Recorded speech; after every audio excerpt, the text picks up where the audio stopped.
Hi guys, and welcome back to another Division 2 video.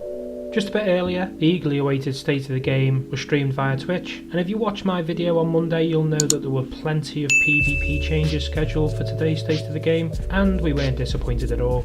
I've got so much information to go through on the recap, and if there's anything in particular that you want to know about, I will leave a schedule of what we talk about in the video down below so you can skip to the highlights that you want to listen to, but overall there's so much information, so let's get into it. So firstly, if anybody didn't know, the PTS went live today for PC players, and all the changes we are going to talk about are going live, or have started off live should I say, over the next week. So some are implemented now, some are going to be added in stages. They didn't clarify when or if these are active now, but we will go through obviously what they've discussed.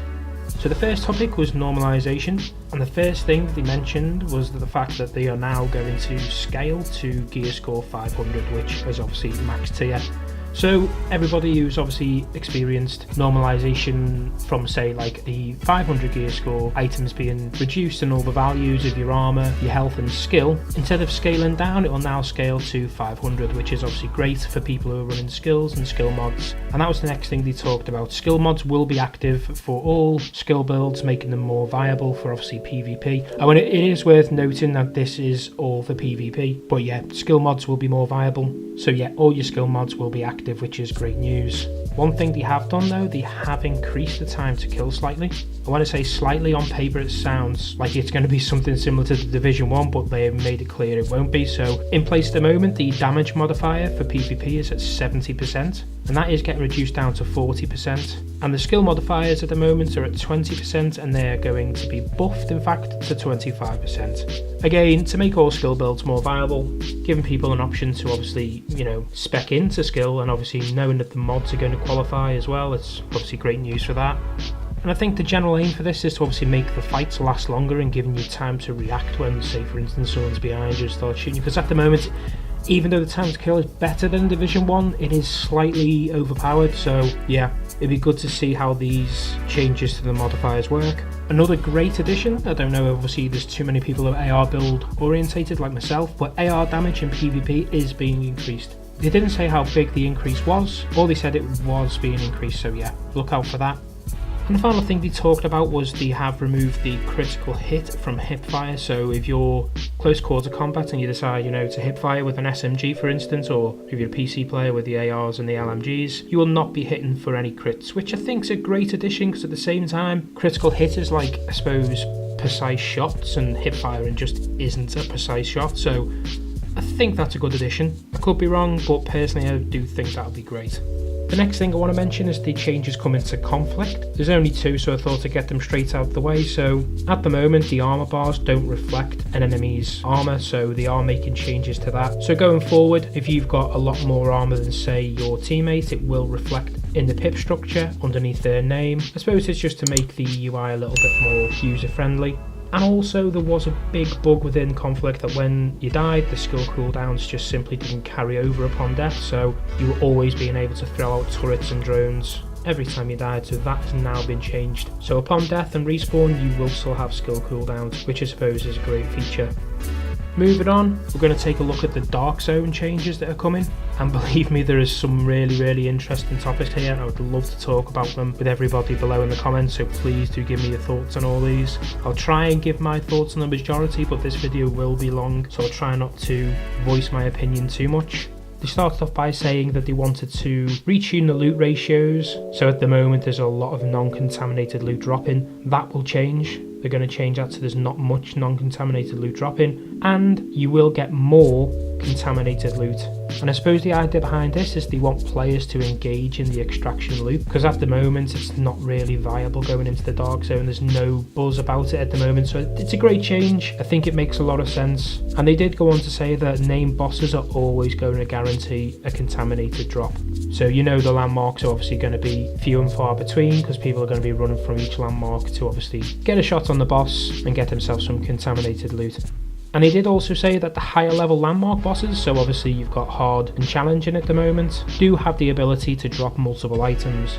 Another thing that they've done is they've taken away the rogue cooldown timer. So at the moment, if you are rogue and you die and you come off the checkpoint, you do have a rogue cooldown. That's no longer going to exist, but there still will be a toggle cooldown. And another great addition which I'm really excited about is the contaminated bag is getting increased to 6 items. So at the moment, if you haven't completed, say, the recon missions, for instance, you could even be only able to carry 4. I can carry 5, so that's going to be the default one's going to be increased to 6. The tier 1 Dark Zone perk is going to give you the ability to increase that to 8, and then the tier 10 perk will give you the option to increase that to 10. So I think the Dark Zone only is going to become a lot more interesting if you can carry 10 contaminated gears out. So I suppose it's a case of watch this space. They did go on to say as well, because they've taken away the rogue cooldown on tier 4, I believe, that used to be a reduction in the rogue cooldown. That's now changed to the percentage of your XP that you lose upon dying in the Dark Zone's now been decreased. So you'll lose a lot less XP upon dying, which is great news, because it did feel like every time I was dying in the Dark Zone, I was losing a level. So great news. And finally, regarding the Dark Zone, they are reducing the amount of brackets that are implemented in the Dark Zone at the moment. So for instance, they've got a bracket for level 1 to 30 players, and then a bracket for every world tier. That's getting reduced down to just 2 brackets. So I'm gathering it's going to be 1 to 30 and then anyone above that. And the idea behind that is hopefully to improve player density within the Dark Zone. And they did go and say they have got other things planned down the line to make sure there's always 12 players in the Dark Zone. Because what they've done is when they've tested these changes, there's always 12 players in the Dark Zones. And they do reiterate that it, can often get crowded and it's hard to get away from people. So the idea is they're working towards 12 player lobbies at all times. And that's just all the information regarding the Dark Zones as a whole. There is a load more information now on Occupied Dark Zone and how they're going to look to improve that. So sit down and let's get into it. So first thing in the ODZ they talked about was obviously the PvP damage modifiers we talked about at the beginning of the video. They have implemented them in the Occupied Zone as well, so from 70% to 40%. But what they have done, they've made a specific version for the Occupied Dark Zone. So at the moment they're happy with the 70-40 changes, but if they do feel the Occupied Zone needs a bit of a boost, they can change them modifiers separately. So because of those changes, they have reined in the time to kill a lot. Fights will last longer, increase in engagements, and they are aware of kill times. And having that separate modifier gives them the opportunity to tweak that whenever they like, so that's good news. They are cutting down XP loss. They do agree that it is too severe, so that's getting a little bit of a nerf, which is great news. They're cutting down the amount of AI enemy patrols and trying to keep PvE at landmarks as much as possible, so then that doesn't swamp PvP action, that are not in the landmarks, which I think is great news as well. Another thing that they mentioned is the fact that the landmark cooldowns weren't great, so they've implemented a 1-minute timer in between respawns, which is great because there'll be times when you'd be sitting there just farming the same landmark over and over. But the 1-minute timer, even though it's not a great amount of time, it does promote movements within the DZ, so people will still be moving around and trying to get those contaminated gears from the main bosses. There has been changes to the AI damage and armour. The AI will be less lethal, which is great because I think it died more times to an NPC than it did to an actual rogue player, so yeah, that's a great news. But they will have more survivability about them, so they'll be harder to kill, because I think they mentioned there was a bug where the NPCs were dropping too easy, so yeah. And the biggest thing they mentioned, which I'm not too happy about personally, is they've decided to add Manhunt and Rogue back to the Occupied Dark Zone. To me, I just don't get it. The Occupied Dark Zone gives players the opportunity not to be toggling Rogue to let the whole world that they're going Rogue. And it makes PvP more interesting, the fact that you don't go rogue, so I don't understand that change. I'd like to know your thoughts down below, guys, what you think, but to me it's just a step backwards. We've got the other 2 Dark Zones for toggle and rogue if we really want to. Occupied is about the cutthroat aspect. But don't worry, not all bad news. There was some great news that they dropped, which I simply cannot wait for. Items within the Dark Zone, so your contaminated loot can drop and probably will drop if your gear score 500. They can drop at gear score 515, creeping over that threshold, and it's going to be only available in the dark zone as well. You're not going to be able to get it in the light zone, so that gives people an incentive now to go into the dark zone. I'm so excited for this. And they didn't actually say the reason behind this, but I suppose one, it's to get people to go into the dark zone, but he did mention, Terry Spire did say, I'm not confirming or denying this, but if in the future we decide to increase the gear score, then this gives people the opportunity to obviously get their first taste of obviously a higher gear score. So to me that maybe suggests that they are going to at some point in the near future, so watch this space. And then Hamish did ask Terry about the DZ and any future plans that they've got, and Terry's response was very vague, but at the same time it gave me peace of mind that the PvP is always on the forefront of his mind. So he said the DZ is about the people and they will always leverage towards that, so obviously if the community kick up a fuss over something they don't really like, they will listen. He went on to say we read everything, so it's nice to see that PvP is going in the right direction. A lot of people just simply do not play PvP at the moment, so these changes are going to be keeping me interested in it anyway, so hopefully for the majority of the community it will as well.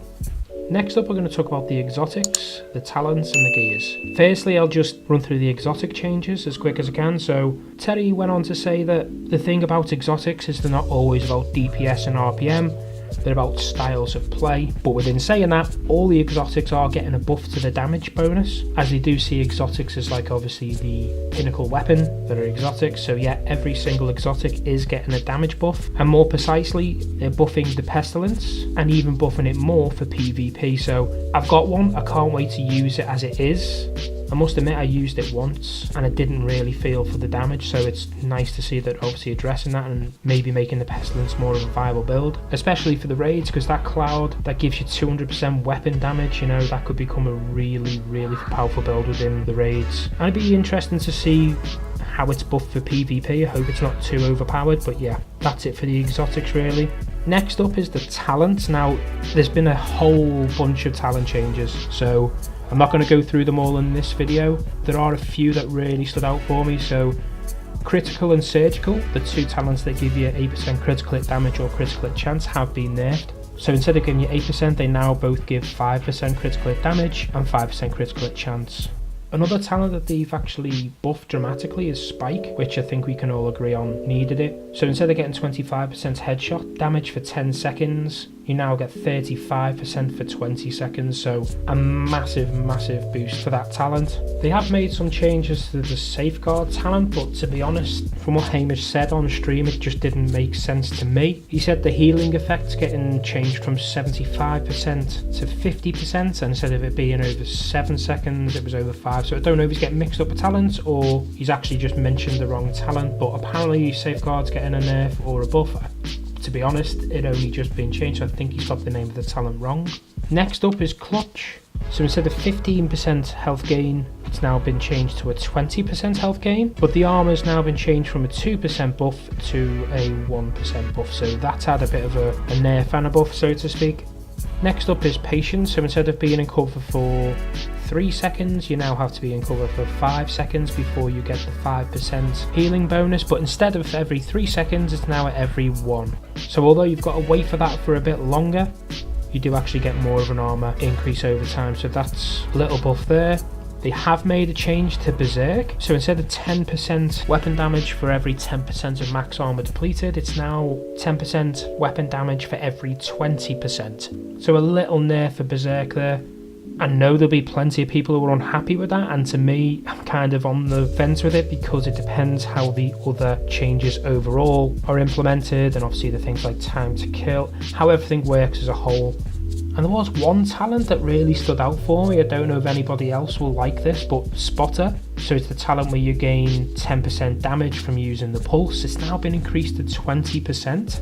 So running the pulse might be a viable option once again, and obviously in the Division 1. And I don't know about you guys, but I loved running pulse as one of my skills. So the fact that you're now getting a 20% increase in damage might make that more of a viable option within the PvP aspect as well. But they're not changing all these talent values just because certain talents are just too good. It's in alignment with all the health values of the NPCs and obviously all the damage values that they're making changes to. And I suppose it is very easy to look at this on paper and say, well, that's a huge nerf, or that's a big buff, or taking it at face value. But it is all about the overall picture. And I suppose that's what I'm hanging on to a little tiny bit, because there are a few things in there, especially with the things like Berserk, that I'm really not looking forward to. But if it works and synergizes well, it works. Anyway, that's everything that I got from today's State of the Game, and yeah, it's a lot. This video has gone on for obviously a lot longer than I thought it would. Let me know down below what you do think about these changes, and obviously if there's ones that you're looking forward to, if there's ones you just literally cannot understand. And if you have lasted this long to the end of the video, guys, you must have liked something, so really do me a solid, hit that subscribe button for more Division 2 content going forward, and until next time, Agents out.